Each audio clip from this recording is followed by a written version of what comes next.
In 1863, Jules Verne had a vision. He called it Paris in the 20th Century. He foresaw a future of electric lights, automobiles, and roads streaked with traffic. It was the story of a world gone wrong. He even predicted that a vast mechanical cathedral would rise in the center of Paris. But the book was too pessimistic to print. In 1889, technology caught up.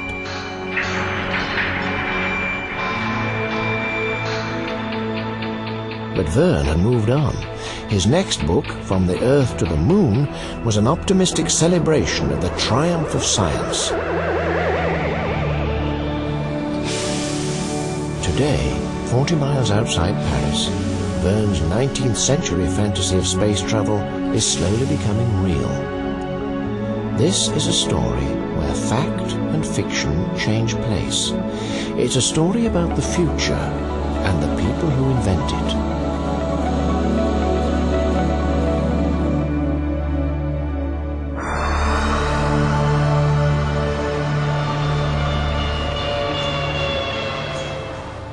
Eight miles north of Los Angeles, a few minutes' drive off the interstate, is the small suburb of Glendale. Hidden in the quiet, tree-lined streets is a high-security compound. Exactly what happens inside has remained a closely guarded secret for over 40 years.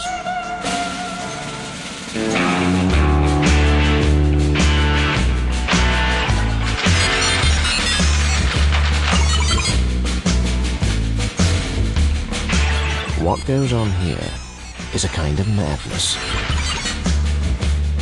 This is the place where the Walt Disney Company conjures up new forms of mass entertainment. At Disney Imagineering, reality is kept at arm's length. Here, even the drinking fountains have ideas of their own. What you trying to do, drown me? It's a combination of imagination and engineering. People with pocket protectors and pens, and their engineers and their electronics experts and scientists and dreamers and artists and sculptors. You couldn't imagine a more diverse collection of people all combined to the same goal. Yahoo! This is going to be that's the part that I'm waiting for.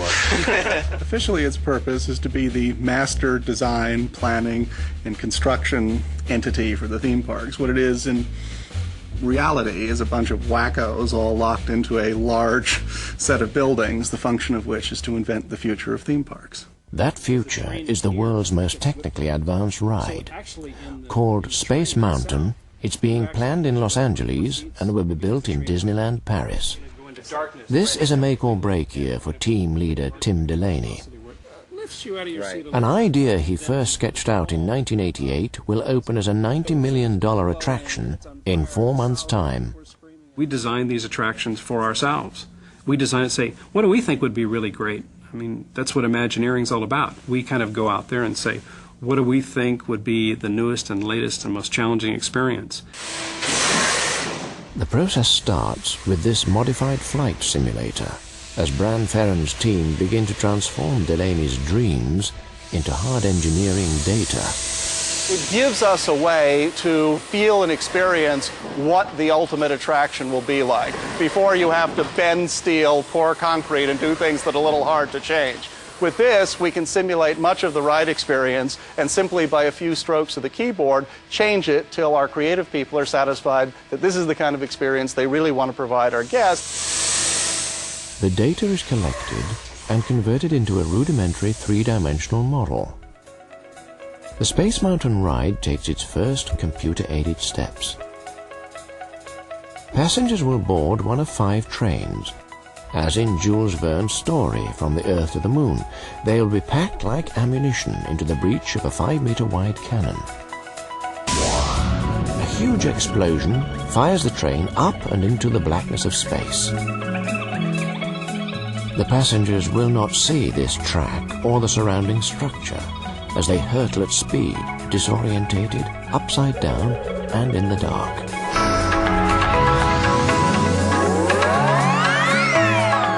Towards the end of the 2-minute ride, they seem to fly through a cluster of asteroids, crashing through one in a shower of sparks.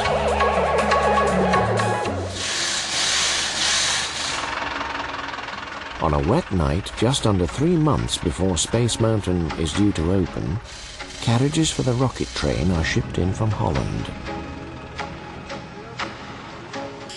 The hardware for Space Mountain has been arriving in a steady stream from factories all over Europe. Most of it is going together well.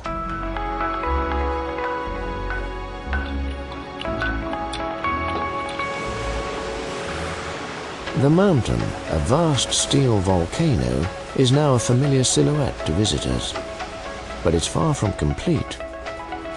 The software that will drive the ride is so complex that a technical team has been recruited from the aerospace industry. There is a lot of interaction between the technical people and the creative people.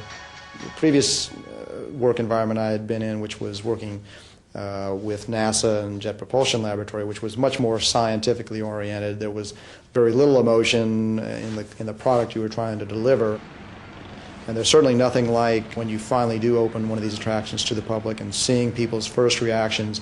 You certainly aren't asking them, well, could you tell how many G's you were feeling at that point in the ride? It's, are they excited? Are they yelling and screaming and laughing and having a good time? And that's the payoff. We present the first of our science factual programs, Man in Space. 40 years ago, space pioneers needed Disney to promote their vision. In our modern world, everywhere we look, we see the influence science has upon our daily lives. Discoveries that were miracles a few short years ago are accepted as commonplace today. Many of the things that seem impossible now will become realities tomorrow. One of man's oldest dreams has been the desire for space travel, to travel to other In many worlds. ways, the Man in Space team of 1955 were Disney's prototypes for the Imagineers. Brought us to the threshold of a new frontier. The frontier To give the television audience a glimpse of the experience of space travel, they went to extraordinary lengths to create a completely convincing and factually accurate film journey, from the Earth to the Moon. Here's Director Ward Kimball to tell you about it. In working with engineers and scientists, we have found that there are many different opinions as to how we will eventually cross the space frontier.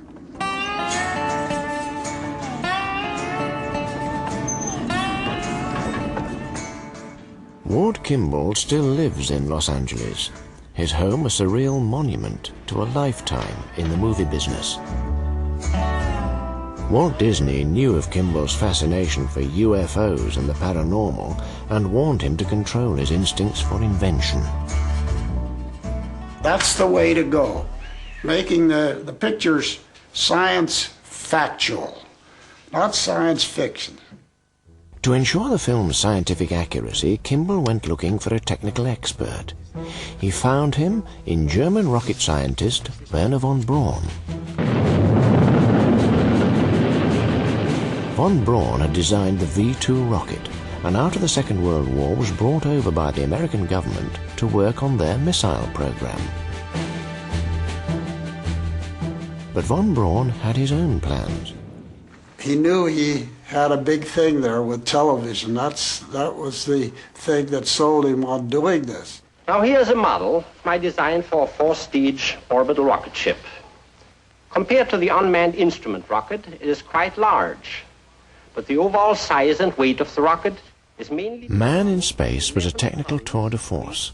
The scientific detail of the film was extraordinarily accurate. Von Braun even suggested the astronauts would return in a prototype version of what was to become the Challenger space shuttle. The payload in the top section will consist of 10... In effect, the film was a direct sales pitch to the American public for his belief in the reality of space travel. If we were to start today on an organized and well-supported space program, I believe a practical passenger rocket could be built and tested within 10 years. I was very young at the time, and I remember watching the show. in like one of the commercial breaks or the end of the show, and I'd asked my parents, was that really real?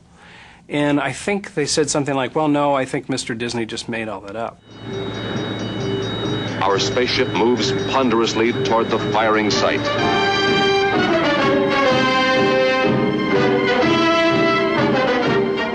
After von Braun's introduction to man in space, his scientific theories were brought to life in an animated rocket flight. I was also very positively affected by the fact that someone could take a dream or something that had not existed before and put it into a form that seems so absolutely real. 10, 9, 8, 7, 6, 5, 4, 3, 2, 1.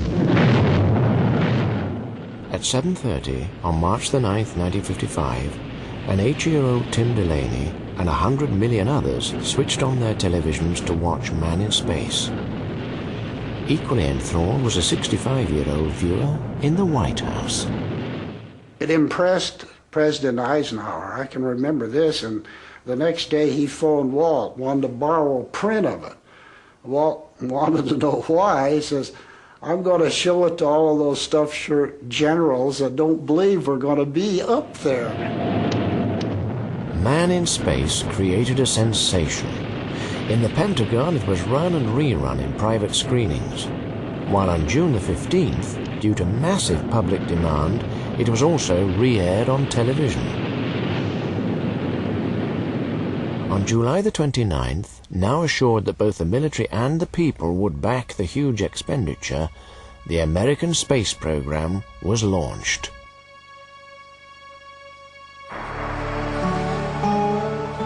Kimball's factual film inspired Tim Delaney's fascination with the science fiction behind Space Mountain.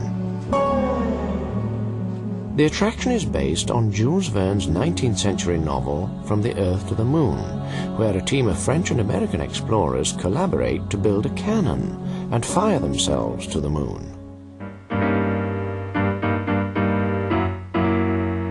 But for the visual style of Space Mountain, Delaney hasn't relied solely on contemporary illustrations. The look of movies like Segundo Duchamp's 1909 Excursion sur la Lune has provided a huge repertoire of early science visions.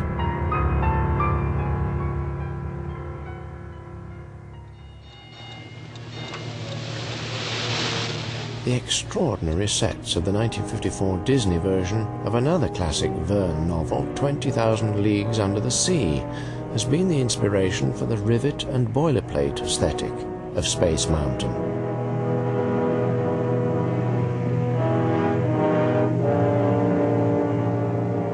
These influences are combined to create a pre-space age vision of future technology.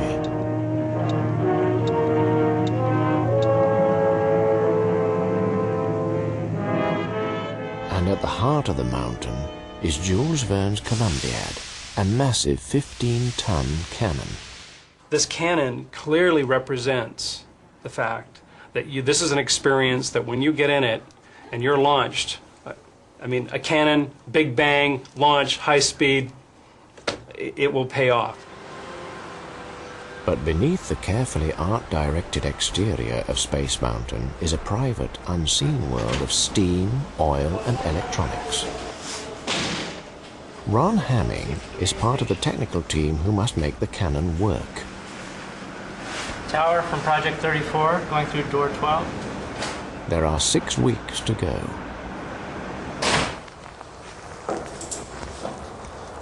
The pusher vehicle consists of a chassis that's mounted on rails, mounted below the main ride rails, and has a fin that interfaces with the launch pole on the train. From this point, it launches the train up to the top of the catapult.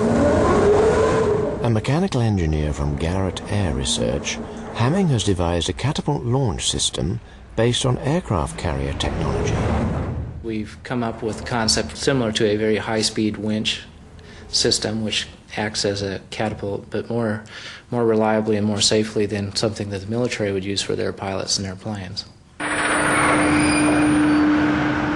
This is the underside of the catapult. Train comes up here, the pusher vehicle attaches to the train and launch the train into the mountain. The whole catapult launch duration is over with in about 3 seconds. In this 3 seconds, they've transited about 50 meters of track. So it's comparable to going to about 0 to 50 miles an hour in about 2 seconds.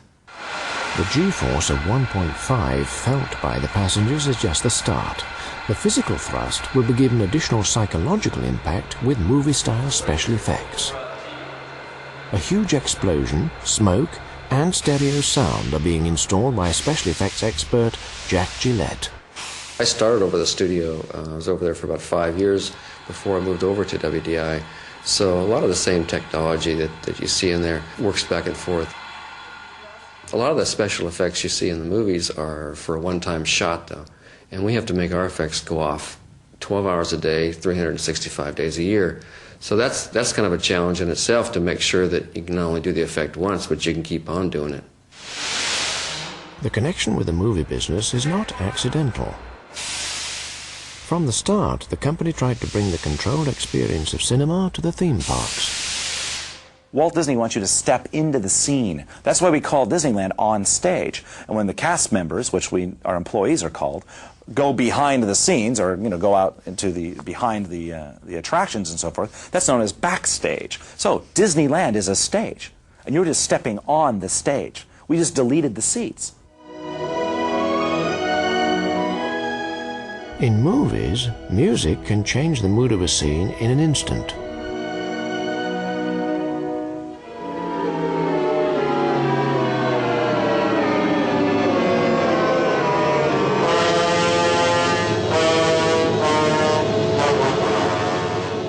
A synchronized score has never been possible in a ride, but Delaney is determined to use the musical power of films like 20,000 Leagues Under the Sea to manipulate emotions on Space Mountain.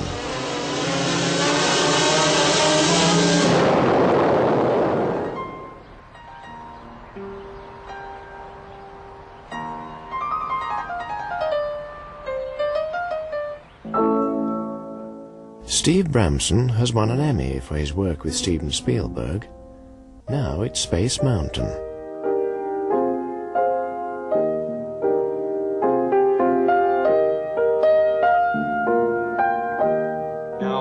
I wanted to have some swirling. I mean, we have, some kind of swirling effect, which is very hard for me to duplicate on the piano.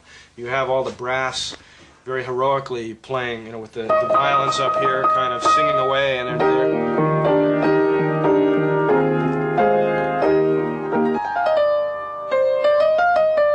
and then when it's finally orchestrated to the way that the players will see it, you can see all this detail here. The idea of this sort of thing is taken exactly from a film. The only difference is you are there. While Bramson struggles with the music in Los Angeles, in Paris the ride is tested for the first time, with sandbags instead of passengers. The reason no one has written synchronized music for a roller coaster ride is that it's been technically almost impossible.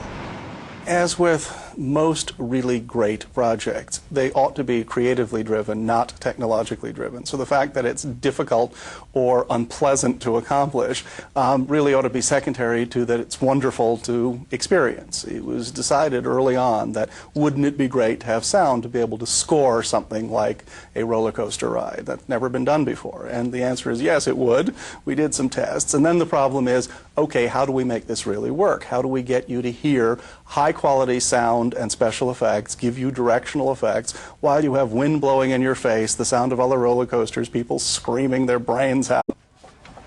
The Imagineer solution was to develop the Local Control Unit, or LCU, installed in Paris by audio specialist John Groper. The LCU is basically similar to a MIDI recording studio or playback studio, and all included right here on board. The sound processing takes place in here, and then we store the actual program material on these devices here, which are called flash memory cards. And each of these cards, which is about the size of a credit card, holds 20 megabytes of memory in solid state form, and it doesn't move. which is very important for this onboard roller coaster, because if it moved, it would likely move at the wrong time under the vibration of the roller coaster. Each train has its exact position on the track plotted by infrared sensors. When it's recorded, Steve Rabson's score will be separated into musical layers and digitally stored on the flashcards. As passengers move through the attraction, the music will be automatically re-cued and remixed to synchronize exactly with the ride experience. By the early 60s, with the prospect of a successful moon landing growing nearer, the Imagineers were able to use space technology to create a form of primitive robotics. Take a drink from the Ohio. Called audio animatronics, the technology would play a major part in Disney's optimistic depiction of the future. Now, this contraption here might look like something from outer space, but it's actually a control harness for programming the actions and gestures of our audio animatronic figures. Shall we show them how it works? Very well. This is the Carousel Theater host. Whatever the man in the harness does, this figure will respond simultaneously in the same manner. There's a great, big, beautiful tomorrow. An audio animatronic family populated the Carousel of Progress, its theme tune echoing Disney's faith in things to come. And tomorrow's just a dream away. For 40 years, Disney had promoted his special brand of optimism. His dream with mind and heart. And when it becomes... But 3 months after this clip of film was shot, Disney died, missing the moon landing he had yearned for by 3 years. Shining at the end of every day, there's a great, big, beautiful tomorrow, just a dream away. The astronauts returned to find themselves transformed into media stars. Their scientific achievement was swallowed up in show business. Once men were on the moon and the dream faded, with it went some of the naive optimism of Disney's vision of the future. I guess after Walt died, it became difficult. I wasn't in the company, but I think the creative side became more of what would have Walt thought, what would have Walt done, and the business side became more conservative and stronger. Things got done, great things got done. Epcot Center got built, Tokyo Disneyland got built. But experimentation, risk-taking, insanity, neurotic creative behavior was replaced by a studied business practice. One of the first casualties was the song behind the Carousel of Progress. Instead of Wait for Tomorrow, the theme became Live for Today. You've got it made, the world's forward marching and you're in the parade. Now is the time, now is the best time, be it. And the idea of space travel changed from a scientific adventure into an entertaining storyline. For it's the best time of your life. At Space Mountain, reality has intruded on the fantasy in the shape of the French government inspector. How the train goes, and two, see how it feels for you. The first test will be to see if the train can stop itself in the event of a software failure. This means programming a deliberate breakdown into the ride control system. So Brian's going to make the software patch. I saw that also on the main. The system has to fail safe. And we have to go through all the failures, and sometimes that's what takes a lot of time is creating failures that are supposed to happen 1 in a million or are never supposed to happen. Trying to figure out, now that you have the system in place so that these things can't happen, you make them happen so you can see how the system reacts. Greg, was that brake 17 that you wanted to close after the vehicle struck sensor 2PA? The vehicle passes 2PA, please close brake 17, yes. 10. Just the last where you're sitting only. You want a heavy train. If Space Mountain fails any of the stipulated tests, it won't be able to open as an attraction. Yes. You want to try from the front? It's the middle, okay. Okay. Susan for Greg. Okay, we have the software patched in and we're ready to launch. You guys ready?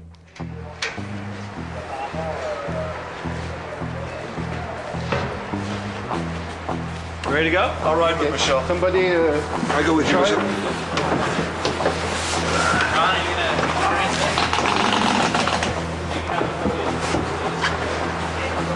Okay, we're ready here. Okay, Tower, give me an announcement and we'll start it off. Attention Space Mountain, rocket train will launch in the mountain immediately. Stand clear of all equipment, please. Thank you. Attention Space Mountain, un train va être catapulté dans la montagne immédiatement. Tenez-vous à l'écart de tout équipement. Merci. Vous êtes safe and clear, Patrick?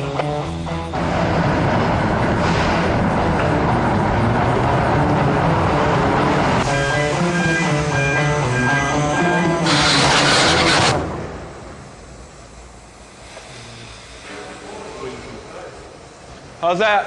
Okay, Suzanne. Okay? The train fails safe. It passes the test.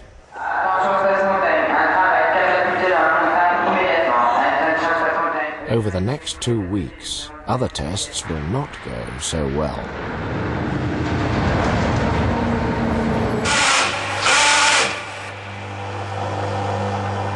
The repeated testing holds up other work, and now Jack Gillette's special effects inside the mountain are running behind time.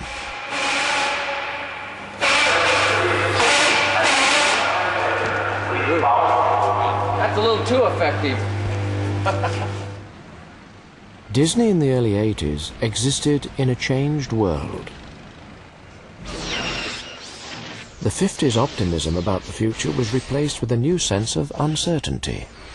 Tron, Disney's first film attempt to grasp this, was a darker vision of a computer gone mad. I had a conversation with our Imagineers, most of whom, like me, grew up in an Orwellian kind of view of the future, a Tomorrowland view of the future, a Star Trekian, Star Warsian view of the future, and all of a sudden it seemed like maybe the future was kind of going back to a less high-tech view, a less polyester view. I think the average American thought the future was the Jetsons. It was skateboards floating through the air. It was that things made out of plastic were intrinsically superior to things that grew. Our challenge is how, in a theatrical attraction, to create a sense of future. And the sense of future may have absolutely nothing to do with chronological prediction. What it has to do with is mood and feeling and passion about what there is to come. The response has been a march back to imagination. Delaney's obsession with Jules Verne's Victorian science fiction offered Disney a new future, a low-tech fantasy with a happy ending.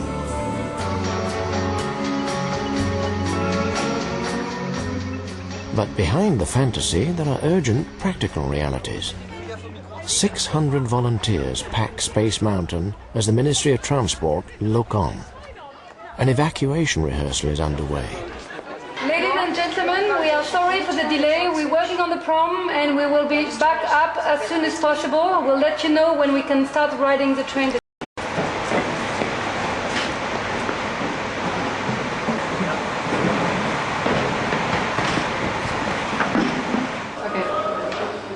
Train, you've got a train. Fine. It's probably party. Bonjour! But the ride operators are caught up in the excitement of the attraction. They talk to the visitors rather than getting them out. There is a classic breakdown of communication. 7:30, the last evacuation time. Sandra. Half an hour. This is a vital stage in the gradual transfer of control from the Imagineers to the local Disney operators who must run the ride on a day-to-day basis. Attention Space Mountain, mise attention ici, tension au maintenant. Attention Space Mountain, Vous pourrez tout faire d'une traite, ne vous inquiétez pas. Bonjour, ça va? Sorry? Yeah, we're missing one. Here we go.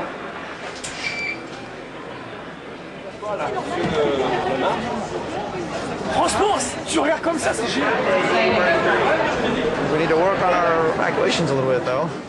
For Doug LeBlanc, who has to formally hand over command in 2 weeks, the test has shown just how much there is still to do.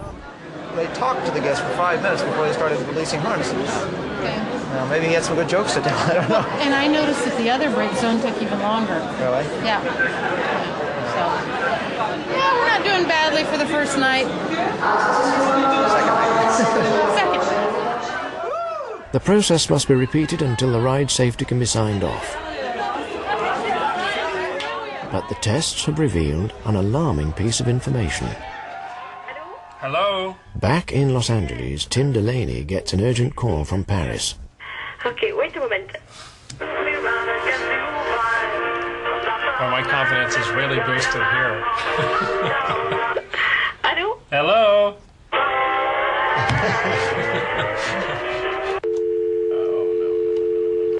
Hello? Hello again. Hello? The government officials claim that the train is running faster than is safe or legally permissible. They won't let it open unless Delaney slows it down by 15 seconds.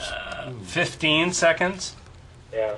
Once we start creeping up anywhere above 5 or 6 seconds, it becomes much more difficult to get the music in sync, you know, via editing and stuff like that. It'll just really. For music producer Aaron Richard, the immediate problem will be resynchronizing the complex music track. It seems to me that would have a significant show impact on the ride. Now we've got a real significant problem. Now we really have an issue that we have to battle on. The orchestra recording session due later that night in Hollywood is cancelled, but at a cost. Time is running out. Cutting the speed could affect the capacity of the ride. But the greatest pressure on Delaney is creative. Slowing the ride will destroy the experience he wants to offer visitors. He can see 8 years' work evaporating in a cloud of bureaucratic compromise. It's time to confront the president of Imagineering, Marty Sklar. Excuse me. Do you have a moment to talk about? Mr. Excuse Tim? me, interrupt. We got a bit of a problem on the ride. The ride's running a little too fast. And the implications of this is the music is going to be out of sync. Well, this all sounds too familiar. The show always ends up the last thing we figure out how to do. If we run 4 trains, then it's a situation where we don't get the capacity. If we run 5 trains, then there's a potential of trains potentially backing up inside the mountain. So we're off like 5 seconds, and everyone over in France is scrambling to actually tune this thing to find out where we take up the 5 seconds. So it is a big issue because capacity is going to be key with what we know is going to be the popularity of this. The whole issue of capacity, the thrill of the ride, working with the show, working with the music are all the implications of this.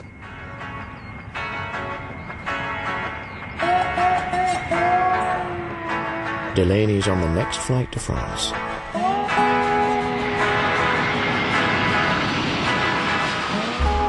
Messieurs, bienvenue à l'aéroport de Paris-Charles de Gaulle. La température aujourd'hui est de 15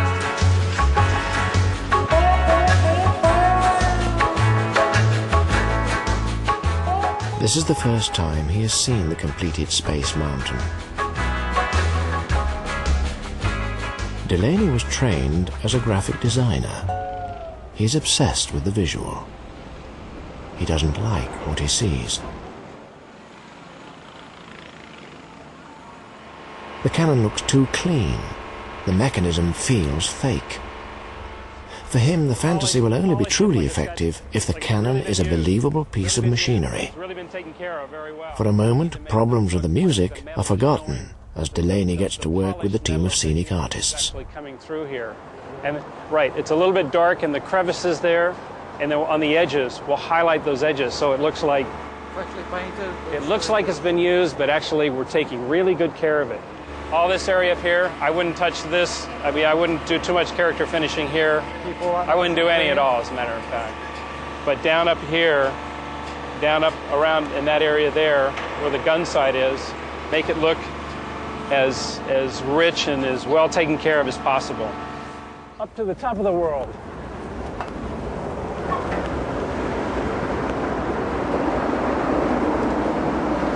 All right. On the roof of Space Mountain, Delaney is happier. So Joe, hold on a second. Yeah. The lighting in the telescope. Lighting designer Joe Falsetta has finished work on an extraordinary futuristic icon. The lighting up through all the metalwork, is fantastic. I mean, this is like a beacon. It's like the mothership on top of birthday cake. Yeah, it is a birthday cake. The theme was birthday cake. Yeah.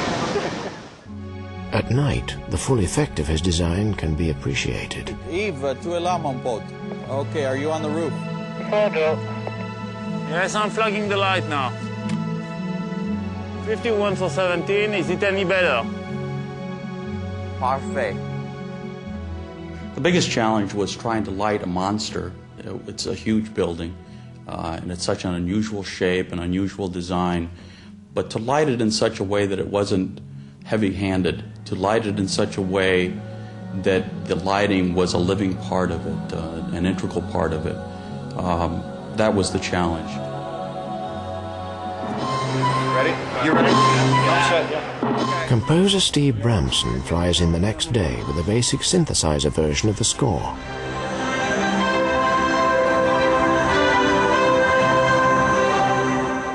This is his first time in Paris and his first ride.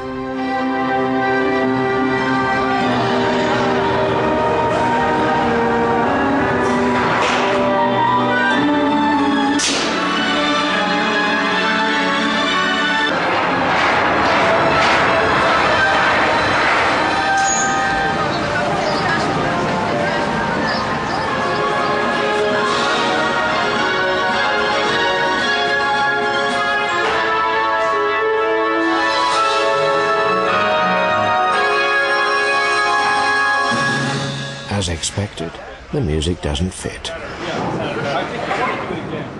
The rollout this time, it was fine to the dip, but we arrived at the first parking point, the music was still going. And then the time it took to move to the launch position was much longer. It seemed longer, yeah. It was. And that shouldn't be happening, I thought. We'll have to talk with Greg and find out, because it seemed like there's that initial kind of connection, and then it pushed up. It was like a slight delay there. We can have 2 seconds difference between hot and cold trains. Fast and slow trains. Yes, exactly. So that means 11 meters per second, that's 22 meters. So that means 1 complete train difference.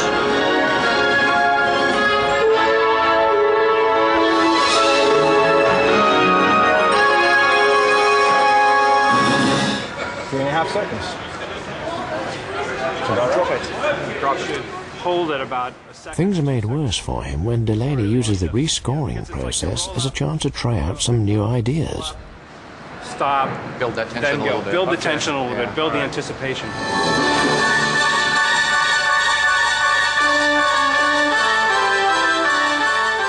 Bramson is beginning to realize that a complete music rewrite is needed.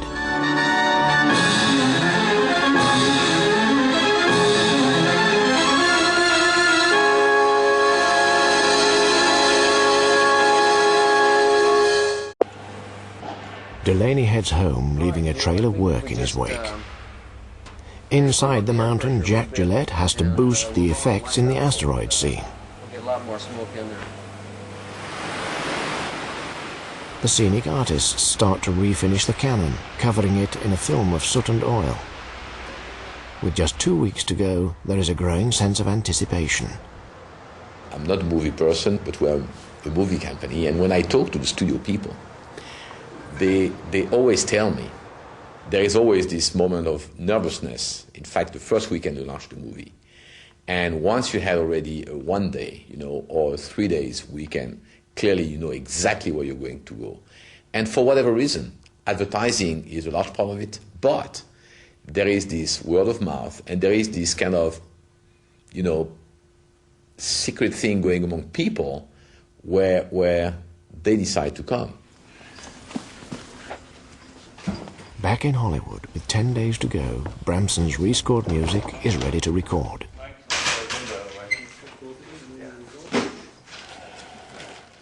There just really is nothing like a real large orchestra.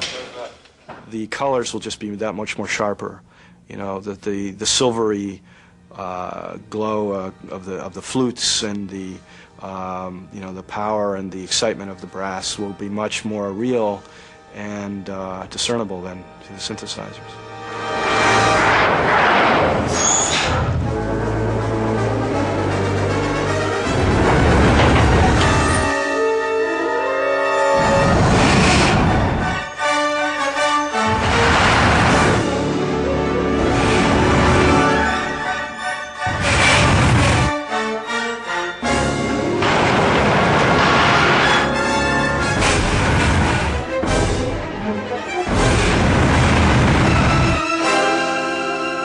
the ride works.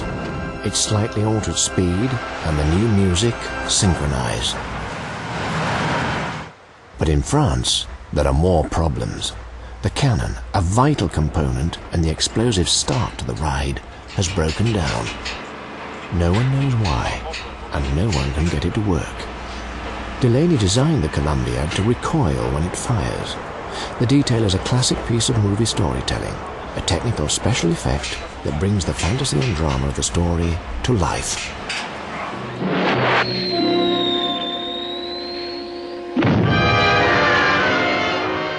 In 1955, Ward Kimball was in the middle of a similar battle with man in space. Get some flares in that area, quick. We did have a little argument with von Braun. When we went around the moon, we dropped some rockets from the moon ship to light up the surface.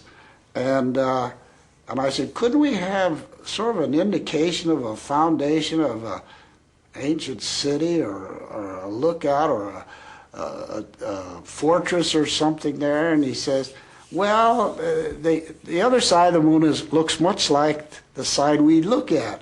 You can do that, but I won't have my name on it. So we did. We passed this, looked like the foundations of something. It was just a little touch.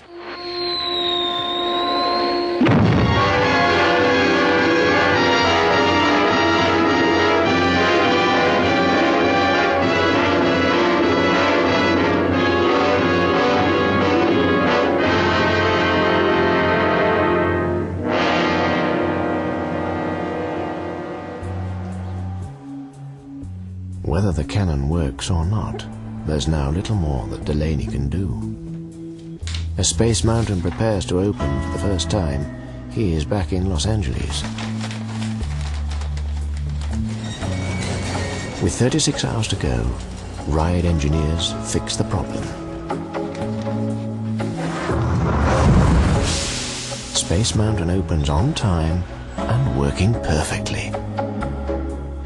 Every 36 seconds, 55 new passengers will experience every detail of the dream Delaney first had 8 years ago. But as he clears his office, his mind is not on Paris or with Space Mountain, but on the beginnings of a new piece of madness.